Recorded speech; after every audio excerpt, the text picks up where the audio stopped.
Hey guys, what's up? It's Nico here. And again, welcome to another episode of 3D Print Profits, where we bring you people who have a side hustle or a full-time business using 3D printing. Today, I have for you guys Billy, who in his first year made $40,000 using 3D printing. That's pretty impressive, Billy. Hey, I appreciate it. And just to clarify, it's actually my wife that does it with me too. I know I haven't said anything previously, but we kind of do this as like a Oh, so joint it's thing. a couple thing. That's awesome, man. Yep. Yeah, it's my wife and I. Sweet. So as always, the links from this episode is going to be in the description below. If you're on YouTube, if you're on your favorite podcast player, it's going to be in the show notes down below. Also, make sure to stay till the end of the episode and where we give tips on how you guys can better start your 3D printing side business or how to just scale it. All right. So Billy, $40,000, dude. That's no joke, man. Yeah. That It was a long time coming. That's a legit income there for a side hustle in your first year too, right? Am I mistaken? It wasn't first year. We started I think it was in 2017. We started doing Etsy. We started on Etsy. Okay. And I'd say 2019, it might have been 2020 during the pandemic. That was like our first really big year of 40,000. Before that, it was like maybe 20. Okay. So your first year, how much did you guys make? Maybe a couple thousand. Okay, but it grew exponentially from that, is what it sounds like. For sure. Absolutely. Sweet, man. So what do you guys do? What do you guys make?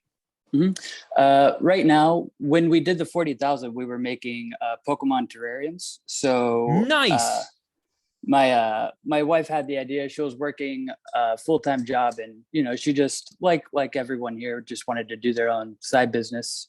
And she thought it would be really cool. She's into Pokemon, so she wanted to start making Pokemon terrariums, and I helped her figure out how we could do that. So that's what we were making on the 40,000 a year. Nice, man. Congratulations. And how did she come up with that idea? She just liked it, or? Honestly, I'm not entirely sure. I think she was just looking around for things she could make, because she does like a lot of art in general. Now that I'm remembering, she actually started with paintings, acrylic paintings. And from there, there wasn't a lot of sales in that. And then we started getting into Pokemon terrariums and printing stuff for them and putting them in and everything. Dude, that's awesome, man. Mm-hmm. So how do you guys figure out what new products will sell? Yeah. Honestly, it's kind of like an emergent thing. We start with like that idea of paintings, and then it's like, you kind of iterate from there. Okay, this isn't working. What could we do? She's into Pokemon. She would actually make like pop culture paintings of that type. Mm-hmm. And then that wasn't selling. So it's like, what's more like desirable? And then like this little figure you could put on your table. When we first made them, there wasn't any like function to it other than an art piece. And then like we started incorporating lights and things people could actually use. But yeah, I would say it's just like an emergent thing to kind of get those ideas building on each other. And it kind of just expands into like a bigger thing. Okay. We start somewhere, and, we just kept going. And eventually like we started making these Pokemon terrariums, and they did better and better. When we first started, actually, there was a tutorial on YouTube how to do them. And we did them just based on that tutorial. You would use like the cap from a tin can from a mason jar. Mm-hmm. For like the stand it goes on, and obviously that's not like super desirable. So then it's just like, okay, how could we make this a little bit better? And it's just like, every day you make one, it's like, how can I make this a little bit better? And it just kind of evolves into something bigger. Gotcha. So it evolves, no pun intended. Mm-hmm. Yeah, no pun intended. See what you did there. So let's backtrack. So you guys started in 2017, right? Yep. So how did you guys get your first clients? Did you guys start immediately on Etsy, or? Yeah, we started immediately on Etsy. And if I'm remembering right, I don't think we even did any like pushing out like content trying to get customers. It was just kind of purely based on Etsy, which is probably why it was so slow. But okay, so Etsy basically pushed your shop to their customers. Okay. Right. Yeah. So like our first sales, it was all from Etsy. And I would say like that's where all of the traffic came from. We weren't driving our own traffic. Okay. And so after you guys got your first clients, your first customers, so what happened next for that? think growth. Like how did it grow? It just kind of took on a life of its own, or Yeah, it's kind of like I was saying with that, like just feeling things out and like it just kind of emerging into something bigger. The growth happened like every time you wonder how can you do something better. If sales aren't happening, you kind of try to do something a little bit different. So like the growth really started happening when uh, we made it like so there was actually lights in it, so that it was at least someone could justify why they would buy this other than just aesthetics. gotcha. It makes it a little more desirable. You label it as like a night light. There's a little bit of functionality to it, which is I think pretty important. And yeah, I just kind of like trying new things and trying to push that content out. The biggest form of growth came from like when we started to drive our own traffic intentionally. And how did you guys do that? Uh, Honestly, the biggest push is the way things are now. You can like find really specific niche groups, and like Facebook groups and Reddit makes that incredibly easy. So all that traffic came from just like making the things people want to see and putting it like where they want to see it. So in those specific niche groups, most of the traffic came, I would say, from Imager, Reddit, and Facebook groups. And which Facebook groups are these? Just the Pokemon Facebook groups, or Pokemon Facebook groups, craft groups, anything relevant. If you're using epoxy, like we use a lot of epoxy, so maybe some epoxy groups are relevant sometimes. But I think the main point is like just making sure it's relevant and making sure it's like who actually wants to see it, because like otherwise it's not really like a great use of time. Like if you're posting it in a digital artist group and it has nothing to do with digital art, they're just going to kind of like, why is this here? gotcha, If it even gets through. Yeah. No, yeah, that works. It's like, hey, I'm gonna post Marvel stuff in a Star Wars group. Right. Right. Gotcha. So so what struggles did you guys have when you first started? Right. What big things that you were kind of held you back or stopped you, and how did you get over it? Yeah. A couple things come to mind. I'll have to think through them a little bit, but I would say the biggest one is probably that growth. So, my wife and I both struggled with it. I would say wanting it to be there when you want it, and then like being patient for it and just working on it consistently over time. So like when you're not seeing that growth and, it's just like, well, why isn't anything happening, and just wanting to give up. It's just hard when like you're working full time. Obviously it's in a job you probably aren't very like happy with, not wanting to do, and you just want this to work, but nothing's happening. So having like the persistence and focus and attention to just keep going through it, even when like you're not seeing results in the immediate, but knowing that as long as you put a like constant effort over time, it's going to pay off. Cool, But man. getting to that point, it's a hard mindset to get into, to do all this effort and not see results. Yeah, that's a good point. A lot of people feel that when they start a business, everybody should should come running, right? Yeah. I think Building a too, business like, should have a what do you call it? A builder's mindset, yes, for sure, a growth right? mindset. Where you don't just put a stone down and expect a house. You got to lay down several pieces of stone. You got to put the foundation, you got to put the structure, and that's how you build your house, right? One step at a time. You don't just immediately put one out. Yeah. So that's good, man. So what machine do you guys use? For most of our printing, we do a lot of resin printing, just because like we do a lot of model work, and right now we're using the Anycubic Photon Mono X, so big build plate on it. We have a filament printer too. For that, we're using a CR10S Pro. Okay. But yeah, a majority of our stuff we do on resin, because we're looking for that quality in the prints. It's a lot of models, a lot of like high detail work. Right. And resin really lends to that higher for detail. Sure, yeah, 100%. Right? So, and what brand resin do you guys use? Do you paint these yourselves? We do paint them. The brand resin, I think right now I'm using the Elegoo resin, just Elegoo gray SLA. Yeah, I tried water washable for a while, but honestly, I find I use the isopropyl even when I have water washable resin, because it's just right there in my wash and cure station. So But Gotcha. yeah, just So you do use the Elegoo wash and resin. cure station. You don't just Mhm. dump them in Yeah. a Yep. a Yeah, container and shake it yeah, up. we've got a wash and cure that we use. Sweet. So aside from the prints, how else does the Mhm. business make money?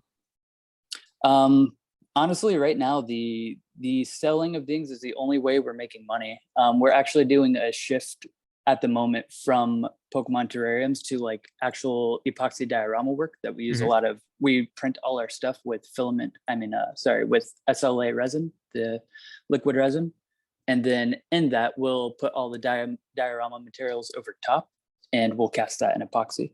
Gotcha. But Cool, man. Um, so what profit margins are you guys targeting? mhm, Because with resin and any 3D printing for that matter, you're looking at 90% margins, man, because it's so cheap to right, make them. right. The margins are pretty high for terrariums. Like I said, we're transitioning out of that. But when we were hardcore on doing those, um, the materials, honestly, I think I calculated them right around $20, and Mhm. we were selling them roughly, depending on the Pokemon and like what was involved in making it, between like $90 and $120 Dude, per nice. terrarium. Yeah. Well done. Well done. Um, so what other options are you have you tried to increase sales? Like Etsy ads, free shipping. hmm What Uh, have you guys tried? yeah, we've definitely tried free shipping as a marketing tactic. Obviously, that's like And you a guys just number one priced it thing. into the product, hmm right? Pretty much, yeah, exactly. Um, as far as like international shipping, we didn't include that. That's just a bit much and sometimes a little unpredictable unless you go and like calculate everything out for each country. But for domestic shipping, we did the free shipping. Outside of that, can you restate the question? So what else did you guys try to increase sales? Like Etsy ads, decorative Yes, right, packaging, right, right. stuff like that. Yeah. Yeah, the packaging we kind of didn't put too much effort into. We did do Etsy ads for a while, How did that turn out? and it it pays off sometimes. I'm sure like if I knew what I was doing a little better, it would it would probably pay off a lot more. But Gotcha. I think mostly because this was like a high ticket item and like a very specific thing. People, I would say 90% of the time, somebody buying this is buying it as a gift, which I Mm. guess is most of Etsy. But like that makes it hard to appeal to a large amount of people. Like they're going to buy it at a specific time, and if you're targeting them with ads at the wrong time, it's just going to kind of flop a little bit. It did bring attention, but it was a bit more costly than just making a Reddit post and having it go viral. Gotcha. So is the return on investment worth it, you think? Um, it would depend. I had months, so during Christmas, absolutely. I had months when it would be really good, and then other times there would be like a negative return on investment. I'd be spending more in ads than I was making in total revenue, not even profit. Mm, gotcha. And so do you guys have your own website or you guys sell exclusively on Etsy? We exclusively on Etsy for the venture we're getting into now with like these epoxy dioramas. We have our own website. Gotcha. We transitioned off of Etsy because fees are going up, and there's a couple other hidden fees that you can't get away from when you're like a new starting shop. Gotcha. Okay. So what about the files, right? Mhm. Are you guys designing your own stuff or are you Yeah, hired? Do you guys have a team or someone that you guys outsource to get your Pokemon files? yeah. So we're actually designing everything that we print. We design. I would say maybe a year and a half, 2 years ago, I saw a video from Uncle Jesse on YouTube. He does a lot of filament printing and a lot of resin printing too. And he was showing off a app called Nomad Sculpt, and Ah, that made it like super easy to jump into for 3D modeling. Honestly, I recommend it for anyone. You can use it on iOS, Android, or so you don't need to be tied down to a computer. You can use it on phone or tablet, yeah. and We'll link that in that's the how we show jumped notes in the into it. description Yeah. too. Yeah, it's super helpful. It makes it super user friendly. So like I was always a little intimidated. I tried to use stuff like ZBrush and Blender, but it was just a little bit hard for me to get into. I've tried it, never really stuck with it. And Nomad Sculpt just kind of clicks. It's just so user friendly and intuitive. So we model everything in that. I agree. I like Nomad Sculpt. I've used it. Mhm. like you said, super easy to use. It's very user friendly. So what's working today in terms of marketing, man? Yeah, 100% targeting niche groups, Facebook, Reddit. Imager works sometimes, but that's a lot harder to target because there's no like group function. But if what you're posting is like viral worthy, you know, if you just get one viral post on Imager, it can really like propel you forward. But definitely like niche groups, depending on who you're trying to target and knowing who you're trying to target. Cool, man. Sweet. So, are you still working full time right now? And then this is Mm-hmm. kind of like a side Yep. hustle. Awesome. Yep. Yeah, Dude, my wife that's is really home. great. She I think a little after 2020, we had our first kid, and it was just more beneficial for her to stay home. So at that point, she just stopped, and she was working on Etsy for the Pokemon terrariums. I was doing full time and helping her in the evenings. Nice, man. Dude, that's awesome. Mm-hmm. So what's next for you guys? What are you guys working on now? What's in store for the future? Yeah, right now we're trying to do, like I've mentioned it a few times, we're doing diorama work, which is, I guess, what the Pokemon terrariums actually are. But now it's more like a lot of our own original creations. And the main thing we're selling right now is, so we'll print these diorama scenes. We'll put the materials on them. We'll cast them in epoxy resin, and they go in like this little light display. I actually have one right here I can show you. Yeah. So this is what we're doing right now. I'm sorry about the interruption. So like we'll cast them in this. This is printed on a filament printer, and it just kind of slides in there, and there's an LED strip up here. Wow, that's a really good product, actually. So that slides in, and this is just like one of the designs that we just did up. And then like with the lights on and the LED coming out, it kind of like gets this cone around it. But this is what we're shifting into. Well done. And how much you guys selling those for? Those are going for 180, and we've sold a few. So well done. Well done. And is that market what the market has dictated, or is that just you guys kind of pricing it at that? That's us experimenting right now. So we've only been doing the new thing roughly a month, and we've sold 5 in that time. So it's going okay. We're trying to get our name out a little bit more. That's awesome, but it's going pretty good. And, you know, we'll adjust depending on like what the market says, whether or not that's a really good idea. I love that product. Really well done. So that's it for me, Billy. I think it's time for what is your number one tip for everyone watching and listening right now, for those who want to start their own 3D printing business? Yeah. Wow, I didn't think about that. 100%, I would say, is like developing the mindset, like a growth mindset around improvement. So like not expecting everything to be there like right when you want it, having patience, and being able to know that like if you stick to it and just make progressive improvements like over time, you know, you're going to get there. Like even if it's not good now, it's not the case that it will always not be good, and you can always improve, get better, and, you know, learn more, do more. Gotcha. That's a good one, man. You got to have a good head on your shoulders, because that's where it all starts, right? If you're not right up here with your goals and having that builder's mindset, it's not going to work. Yeah, 100%.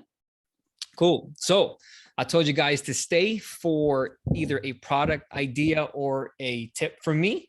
And my tip for today is going to be time management. You guys, you got to have your time right. If you don't, you're not going to build your business. Honestly, here's what you do.